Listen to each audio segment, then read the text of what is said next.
All right, so my name is Ethan Bergen with the Legislative Fiscal Division.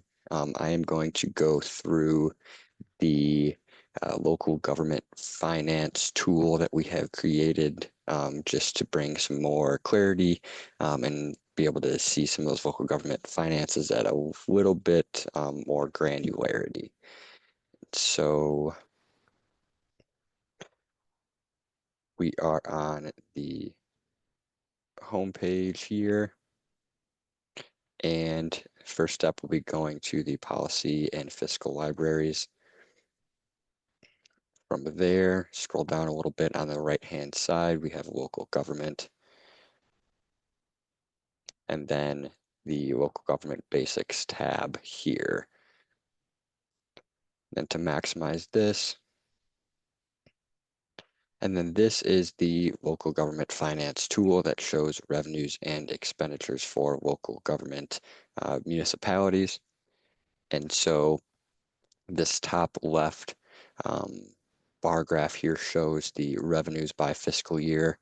At this point, we have revenues from 2018, fiscal year 2018 through fiscal year 2023, as well as expenditures for that same time period as well.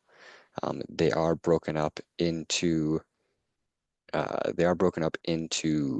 different revenue sources and expenditure categories. And so there are 9 revenue sources and there are, I believe, 12 expenditure categories with that as well. And so these are the different colors you see here. Hovering over them shows you exact dollar amount. Um,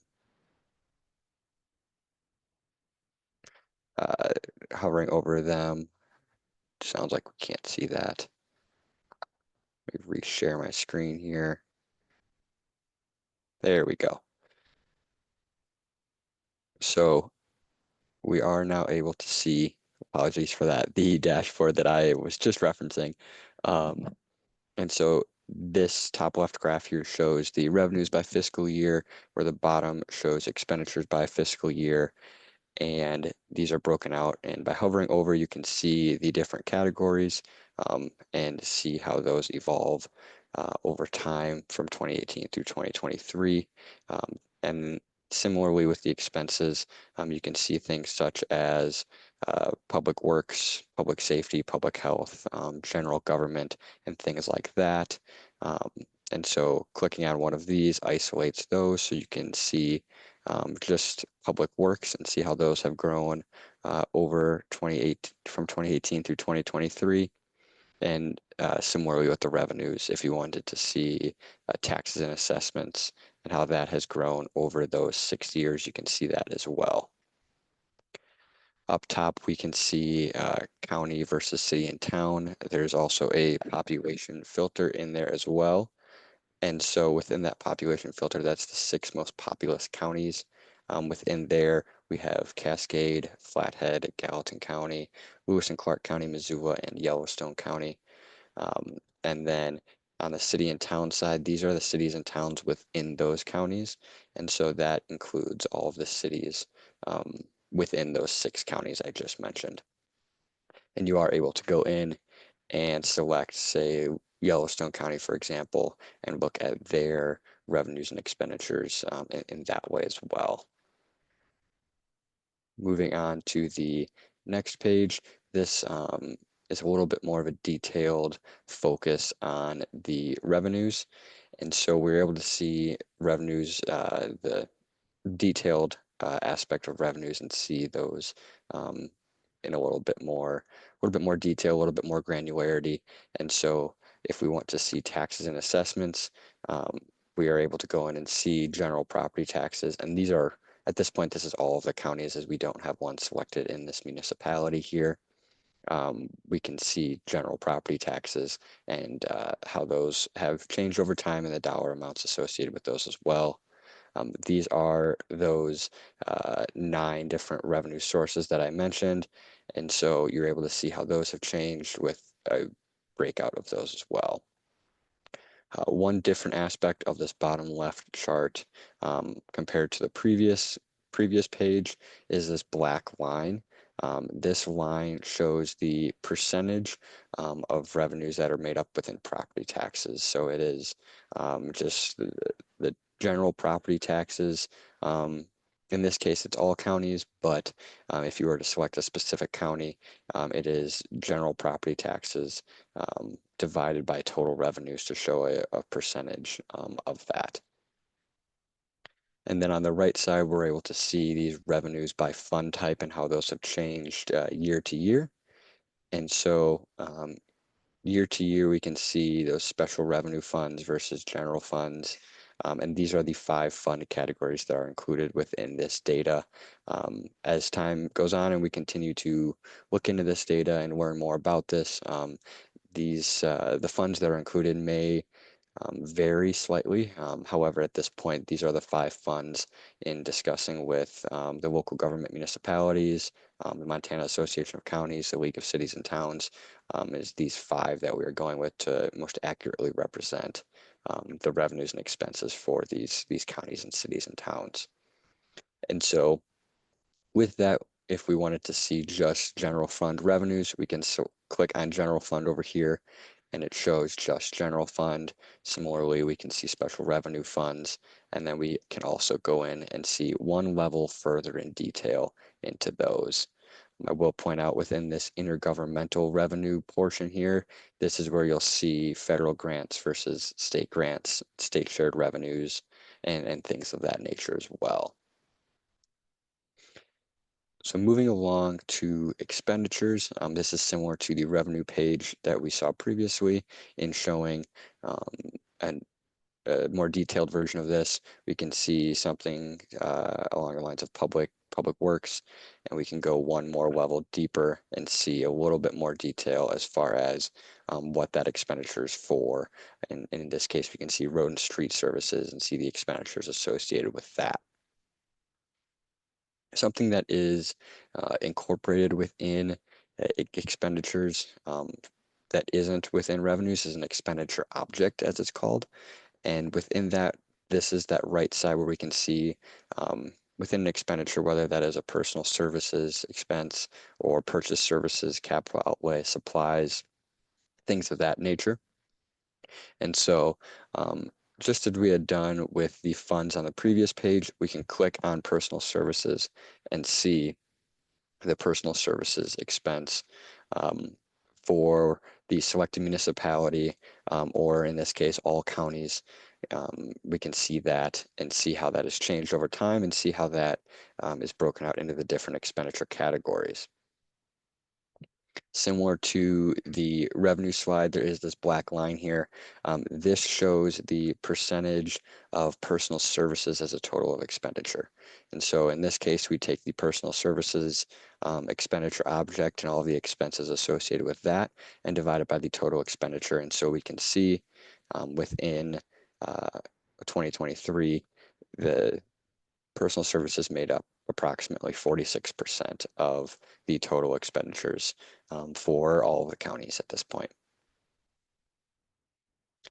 Now, those are the breakouts of the revenues versus expenses. The next few pages will give a few different comparison aspects of that.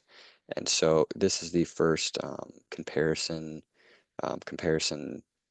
type or comparison idea that we are able to do, and this is a per capita aspect. So we can look and see the total per capita in revenue and expenses, again, broken out by those 9 different revenue sources, as well as the expenditure categories as well. And what's a little bit unique about this side, or this comparison, is on the left side, this will be the selected municipality. And so if we want to select Cascade County here, once this updates here, we have the left side being Cascade County, and the right side will then be all the other counties except for Cascade County. And so this allows you to compare the selected municipality to all the others.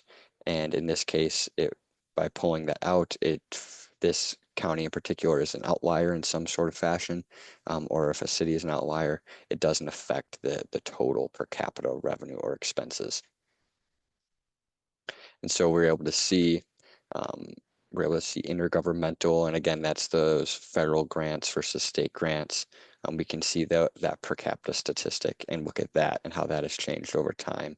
Or we can see property tax or general property taxes as well within taxes and assessments and see how that has changed over time with a given municipality, again, compared to all of the other municipalities within within all the counties or the cities.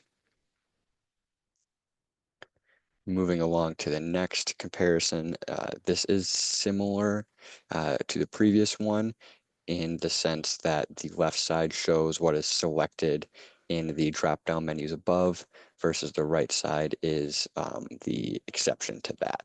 And so in here, we're able to select a fiscal year. We'll say fiscal year 2022, and we'll go to Cascade County here again. And so we can see in a pie graph or a pie chart, we can see that taxes and assessments made up 50% of the revenues for Cascade County, whereas all of the other counties, that was about 47%. And then similarly with expenses, we can see public safety made up about 40.4% of all the expenses for Cascade County in 2022, compared to all others was right around 25% or a little less than 25%. And so that is that aspect. We also have the ability to do a one-to-one comparison. And so in this case, if there are two counties or cities that are similar in a way, or you want to see how they're similar versus how they're different, we can select a fiscal year again, and we can look at Cascade County in 2022 versus if we want to do 2022 as well, or again, we can look at Gallatin County in 2022 and see how these are different or how they're similar and make those comparison and those uh, ties in however we want to do so. There's a lot of freedom in the ability to look at different ways and look at things in different ways with this tool. Moving along to the next page here. Um, this is very similar to the previous page. However, there's one slight difference. And that slight difference is this population filter that you will see in both um, filter headers or ways to filter the data. And so within counties, we have 5 different population categories, and within cities, we have 4 different population categories. And this is just a way to look at if we want to look at the counties of 50,000 plus in population versus the counties with, we'll say 35 to 50,000. We can look at those and see how their revenues differ in their revenue sources and how revenues are going into those different counties versus what expenses are being paid and how those are differing in that as well. And so this just gives a little bit of a different aspect. We can clear all of those and we can go and look at the city side, and we can look on cities. We can say cities of more than 10,000 people versus a city with 1 to 5,000 people. How do those revenues differ going into that city, and how do their expenses differ? We can see that cities with 10,000 plus have about 38% of their revenues coming from, uh, this would be charges for services um, right here. And whereas cities of 1 to 5,000 people have slightly less of their revenue coming from charges for services, with that being about 36.5%. In the same way, we can look at the expenditures and say the expenditures within those cities, public works makes up about 31% of those expenditures, where public works makes up about 50% in the cities of 1 to 5,000 people, and we are able to make those comparisons and those ties and how we want to look at this data. Looking at the final aspect of the comparisons in this and the final page of the data here, um, we can see this is an inflation adjusted page. So we're able to see things adjusted for inflation to pull everything into 2023 dollars, if we want to say that. And so this takes inflation out of the picture, if you will, as far as why revenues are growing or expenditures are growing, because it pulls um, the 2018 revenues into 2023 dollars. We multiply them by inflation to get them into 2023 dollars. And so we can look at the inflation adjusted revenues and expenses for these counties. And so we'll just look at all the counties at this point, and we can see how these changed over time or how have they stayed the same, and start to look at that aspect of things as well, and see that from 2018 through 2023, um, there has been some change in taxes and assessments. Um, and if we want to go one step lower, we can see general property taxes in that and see how that has changed over time without factoring in inflation, with taking that inflation factor out of things. Similarly, on the expenditure side, if we want to look at public works or public safety, we can look at um, detention and correction services as an expense for these counties and see that from 2018 through 2023 and see how those have changed without having inflation be a factor within those. And so these top two charts give a numerical representation of that, or a table representation of that, where the bottom ones are a little bit more visual in how they're showing that data. And so that is the extent of the um, the local government finance tool. I am available for questions on that at